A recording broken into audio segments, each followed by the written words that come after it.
नमस्कार, मैं हूं सुनीता शर्मा और आप देख रहे हैं एपिक्स क्राइम रिपोर्ट।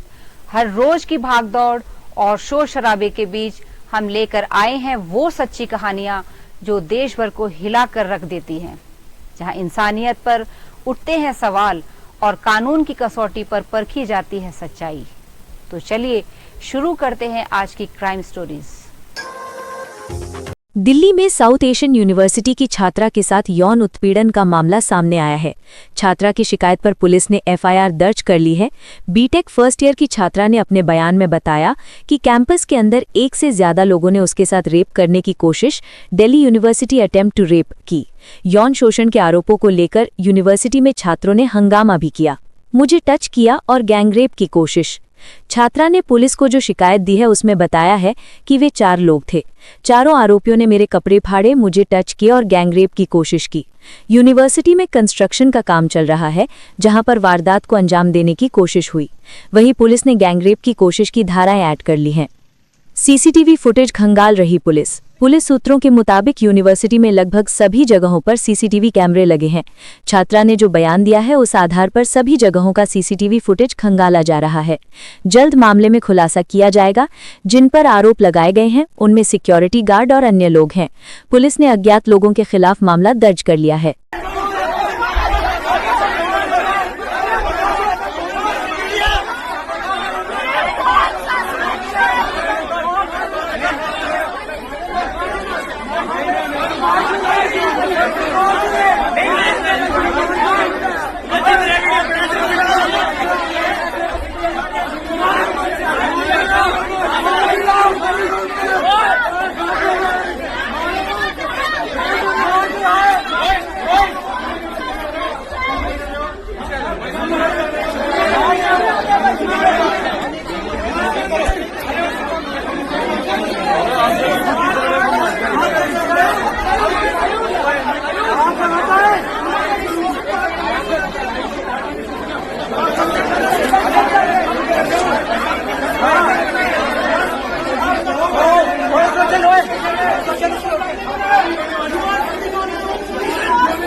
सारे बताना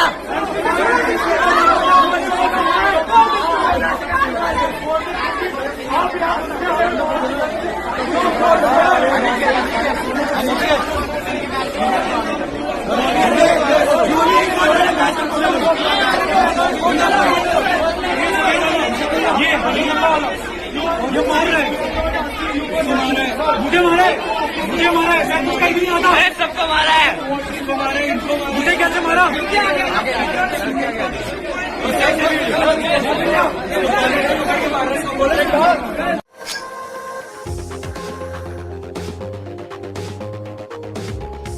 असम के बाक्सा जिले में जुबिन गर्ग मौत मामले के आरोपियों को जेल भेजे जाने के बाद हिंसक विरोध प्रदर्शन भड़क उठा।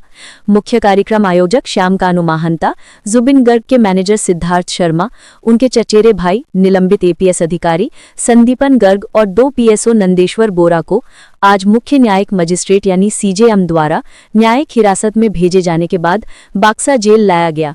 इस दौरान बड़ी संख्या में लोग जेल के बाहर जमा हो गए और जुबिन को न्याय दिलाने की मांग करने लगे। भीड़ में शामिल कुछ लोगों ने आरोपियों को ले जा रहे वाहनों पर पथराव भी किया, जिससे स्थिति तनावपूर्ण हो गई।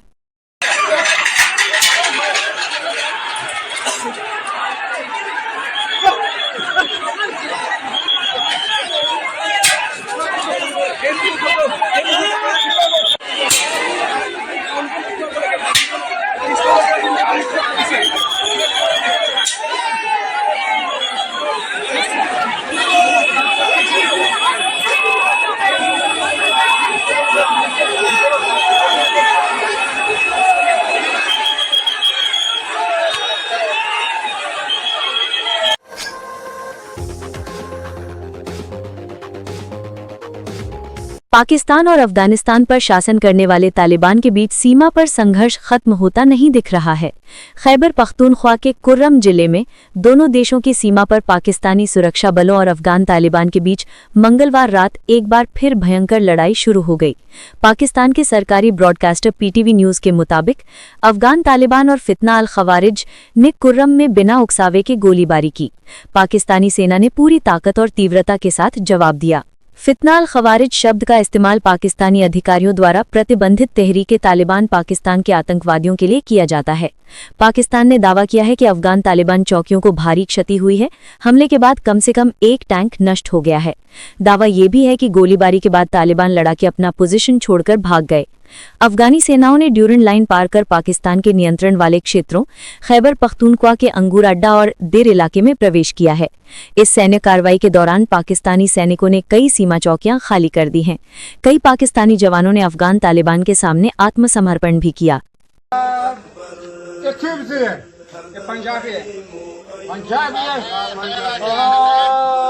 तो पंजाबी पख्तो पिएगे पश्तो न समझते बालकाय पख्तो दाखा न दाखा तेरा खाबुजा पख्तो दाखा दाते पख्ते वा तांगा बेले चरोते पख्ते खावा खास दाखा बालका न समझते मौलवी साहब पश्तो न समझते या खुद वतन तनरते तौबा है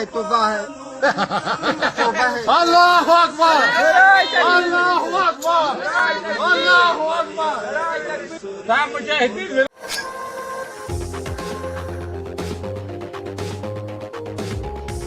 कल जैसलमेर से 55 लोगों ने ये सफर शुरू किया था।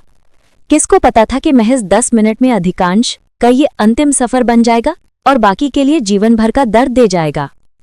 राजस्थान जैसलमेर जोधपुर हाईवे पर बस में आग, 20 की मौत। जैसलमेर के पास मंगलवार दोपहर एक एसी स्लीपर बस में भीषण आग लगने से 20 यात्रियों की जलकर मौत हो गई, जबकि 15 गंभीर रूप से झुलस गए। दरवाजा जाम होने और सुरक्षा उपकरण न होने के कारण यात्री बस से बाहर नहीं निकल पाए। प्रारंभिक जांच में पता चला कि एसी यूनिट में शॉर्ट सर्किट से आग लगी, जिसे गैस और डीजल ने और बढ़ा दिया। मुख्यमंत्री भजनलाल शर्मा ने घटना को बेहद दुखद कहा और राहत कार्यों की पैरवी की।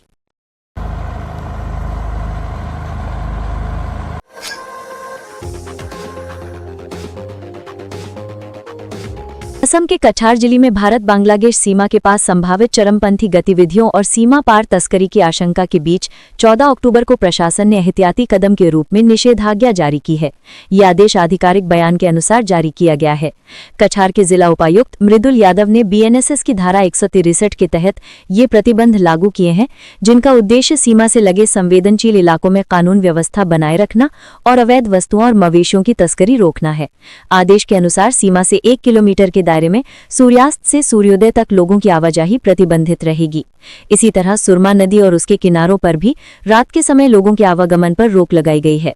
मछली पकड़ने के लिए नाव चलाने पर भी पाबंदी रहेगी, जब तक कि कटिगोरा सर्कल ऑफिसर से व्यक्तिगत उपभोग के लिए विशेष अनुमति न ले ली गई हो। इसके अलावा चीनी, चावल, गेहूं, खाद्य तेल, केरोसिन और नमक जैसी आवश्यक वस्तुओं के परिवहन पर भी सीमा से 5 किलोमीटर के दायरे में सूर्यास्त से सूर्योदय तक रोक रहेगी। विशेष परिस्थितियों में सर्कल ऑफिसर स्थानीय सप्लाई विभाग से सत्यापन के बाद सीमित छूट दे सकते हैं, जिसकी प्रति जिला उपायुक्त और बीएसएफ कमांडेंट को भेजना अनिवार्य होगा।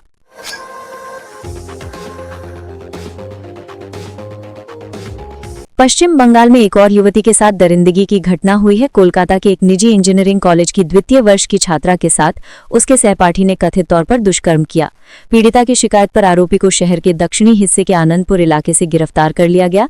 एक वरिष्ठ अधिकारी ने बताया कि पश्चिम बंगाल में पढ़ाई करने आई छात्रा ने आनंदपुर पुलिस स्टेशन में अपने सहपाठी के खिलाफ शिकायत दर्ज कराई है। छात्रा ने आरोप लगाया है कि उसके पेय में नशीला पदार्थ मिलाकर पिला दिया गया था, जिसके बाद वो बेहोश हो गई और बाद में आरोपी ने उसके साथ दुष्कर्म किया।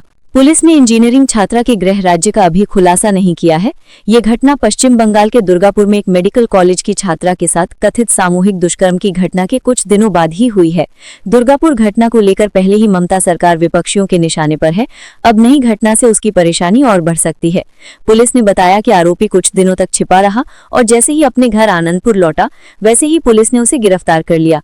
आरोपी को पुलिस ने अदालत में पेश किया, जहां अदालत ने उसे 22 अक्टूबर तक पुलिस हिरासत में भेज दिया।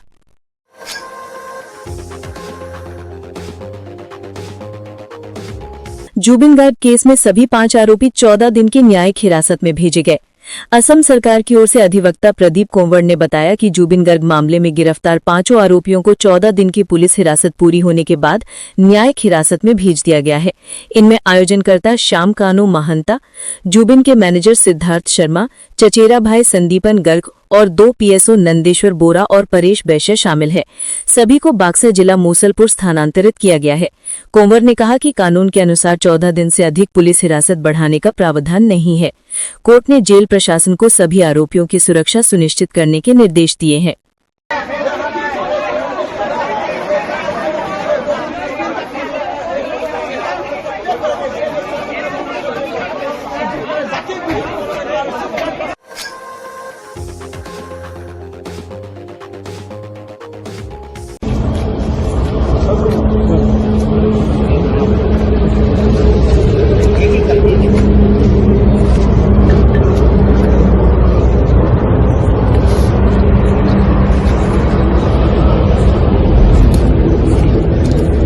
दो जगह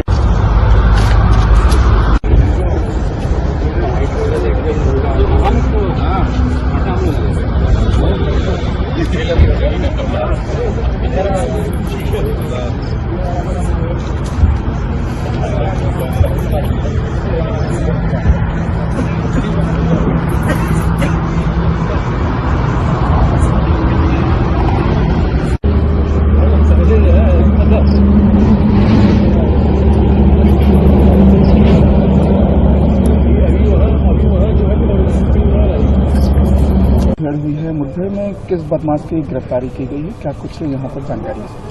जैसा को आपको लोगों को जानकारी है कि कल पारा थाना क्षेत्र में एक मुठभेड़ हुई थी, जिसमें से एक घटना 29 तारीख को हुई थी।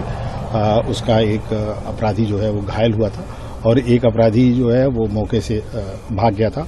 उसकी तलाश में हमारी डीसीपी वेस्ट की क्राइम टीम और जो लखनऊ कमिश्नरेट की क्राइम टीम है और पारा की पुलिस लगातार लगी हुई थी कि वो लखनऊ में ही कहीं है। और काफ़ी खोजबीन के बाद मुखबिर से ये पता चला कि आज वो जो है वो 0 पॉइंट से होता हुआ ये हरदोई जाएगा। इस सूचना पर 0 पॉइंट के पास एक चेकिंग पॉइंट बनाया गया और एक जो लिंक रोड आगरा एक्सप्रेसवे के पैरेलल जा रहा है वो हरदोई की तरफ जा रहा है, वहाँ पर बनाया गया और 2 टीमों द्वारा चेकिंग की जा रही थी। तभी एक संदिग्ध गाड़ी आती हुई दिखाई पड़ी जो बिना नंबर की थी। उसको जब रोकने की कोशिश की गई तो वो तेज़ी से सर्विस रोड की तरफ भागी और जब उसका पीछा किया गया और आगे वाली टीम को सूचना दी गई तो आगे वाली टीम ने उसका रास्ता ब्लॉक किया। जब उसने देखा कि दोनों तरफ पुलिस से घिर गया तो वो बैक करने की कोशिश की, जिससे उसकी गाड़ी सड़क से उतर गई और चारों तरफ से घिरता देख के उसमें से 2 बदमाश निकले। उन्होंने पुलिस पार्टी पर फायरिंग शुरू की और इस फायरिंग के जवाब में आत्मरक्षार्थ पुलिस टीम ने भी फायरिंग की, जिसमें से एक बदमाश को गोली लगी और वो मौके पर गिर गया और एक बदमाश अंधेरे का फायदा उठा के झाड़ियों की तरफ भाग गया। इस मुठभेड़ में एक गोली जो क्राइम ब्रांच की गाड़ी है उसके शीशे पर भी लगी और हमारे 2 कर्मचारी हैं जो बुलेट प्रूफ जैकेट पहने हुए थे। इसमें एक प्रभारी शिवाकांत हैं जो उनको भी लगी, लेकिन वो बुलेट प्रूफ जैकेट पहने हुए थे जिसकी वजह से वो सुरक्षित हैं और घायल को तत्काल नज़दीक के अस्पताल में पहुंचाया गया है। और इसके साथ मैं ये भी बता दूं कि चूँकि ये कल फरार हो गया था तो इस पर सीपी लखनऊ सर द्वारा 1 लाख रुपए का इनाम घोषित किया गया था और इसकी पहचान गुरसेवक नाम के रूप में हुई जो कल फरार हुआ था और जिसने शाहजहां में भी एक लूट और मर्डर की घटना अभी 6 तारीख को की और 29 तारीख को एक घटना इसने सीतापुर में भी की थी और जो कि घटना पारा से शुरू हुई। बरामद की सर क्या क्या इसके पास से की गई है? जो मौके से अभी बरामद हुआ गया उसमें एक गाड़ी है और इसके अलावा 2 असलहे हैं, जिसमें से एक जो है वो फैक्ट्री मेड लग रहा है, एक पिस्टल है, एक रिवॉल्वर है और इसके साथ ही जो फायरिंग हुई थी और कुछ सामान है और भी हैं जिनको आवश्यक कार्रवाई जिसके बारे में की जाए। बदमाश की कितनी गोली लगी है, क्योंकि अपने जवान पे भी गोली लगी है पुलिसकर्मी? अब भी तो उसको तत्काल जिला अस्पताल भेजा गया है यहाँ नज़दीक के और वहाँ पर जाके फिर मुआयना करके तभी बताया जा सकता है।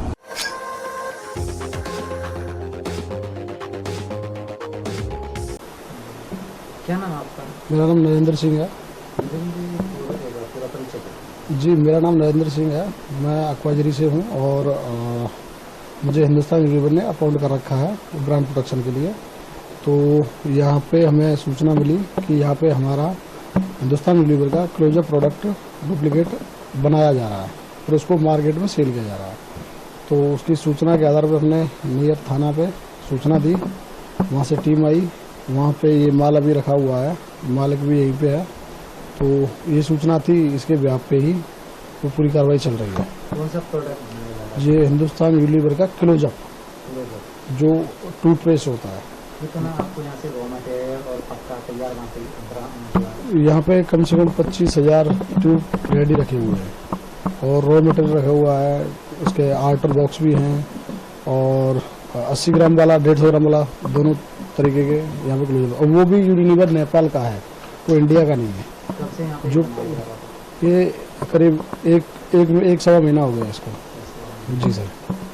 दूसरा भी आइटम यहाँ पर जो हम देख रहे हैं वो बन रहा है, वो उसकी जानकारी इतनी मुझे है नहीं, बट लेकिन वहाँ पे इनो का भी चल रहा है, वो अभी निकला है, वो भी चल रहा है वहाँ पे। आगे क्या कार्रवाई करेगी इसमें? कार्रवाई सर पुलिस करेगी, यहाँ से आगे पुलिस का काम है। कितने लोग यहाँ से फिलहाल? यहाँ पे 4 लोग हैं। ठीक है सर।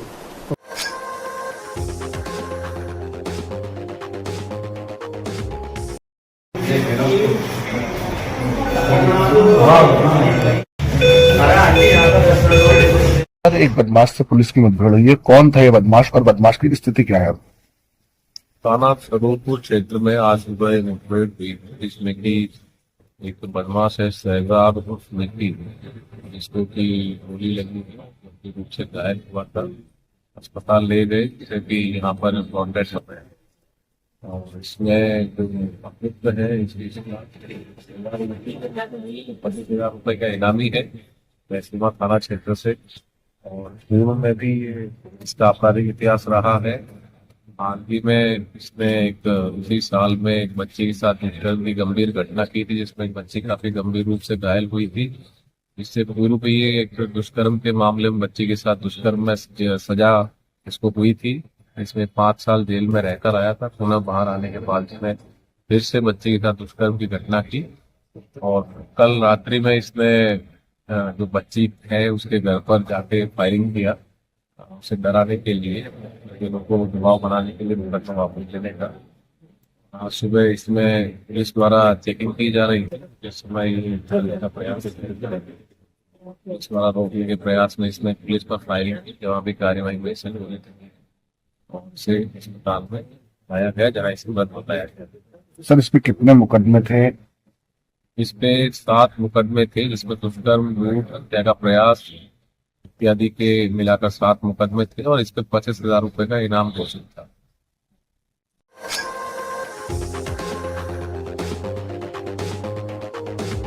मैं हूं सुनीता शर्मा। आज के लिए बस इतना ही। सुरक्षित रहिए, सतर्क रहिए और देखते रहिए एपिक्स क्राइम रिपोर्ट। नमस्कार, जय हिंद।